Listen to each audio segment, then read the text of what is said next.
बिस्मिल्लाहिर्रहमानिर्रहीम। ख़वातीन हज़रात, आज एक बहुत अहम मौजू पे आपसे गुफ्तगू शुरू करनी थी और वो है हमारा बड़ा एक प्यारा साथी इरफान सलीम पेशावर से। कल इरफान सलीम और उसके भाइयों को पुलिस ने डिटेन किया, उसको उठाया उसके घर से और नामालूम जगह पे ले गए हैं। बावजूद इसके कि इरफान सलीम के पास पेशावर हाई कोर्ट के ऑर्डर्स मौजूद थे, वो बेल पे था और पेशावर हाई कोर्ट के चीफ जस्टिस साहब ने और मुतअद्दिद जस्टिस साहिबान ने ये हुक्म सादर फरमाया है कि किसी भी शख्स के पास जिसके पास बेल या वो जमानत हो, उसको मां सिवा जिस अदालत ने जमानत दी हुई है उसकी इजाजत के बगैर किसी और केस में अरेस्ट नहीं किया जा सकता। इरफान सलीम के पास 3 MPO की बेल उसके पास मौजूद थे, उसको आज भी प्रोड्यूस नहीं किया गया, किसी अदालत के सामने या मैजिस्ट्रेट के सामने प्रोड्यूस नहीं किया गया। इसकी हम लोग सख्ती से मुजामत करते हैं।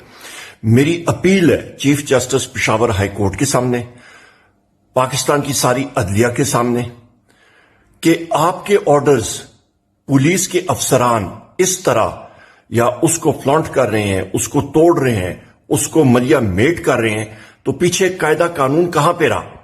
आप IGKPK को, आप DPO जिसने उसको अरेस्ट किया, DSP और पुलिस की नफरी जो वहां पे गई थी आपके ऑर्डर्स के सामने, उनको आप, हमारी गुजारिश है, आप उनको सामने कटघरे में खड़े करें और उनसे पूछें कि किस कानून के तहत उन्होंने ये कदम लिया और वहां पे इरफान सलीम को कौन सी नामालूम जगह में मुंतकिल किया गया, उसका जुर्म दिखाया जाए।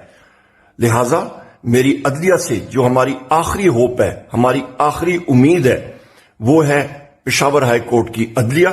हम लोग उनको सलाम पेश करते हैं, जिस तरह पहले भी उन्होंने बड़ा जबरदस्त और बहादुर तरीके से स्टैंड दिया लोगों की फंडामेंटल राइट्स के लिए।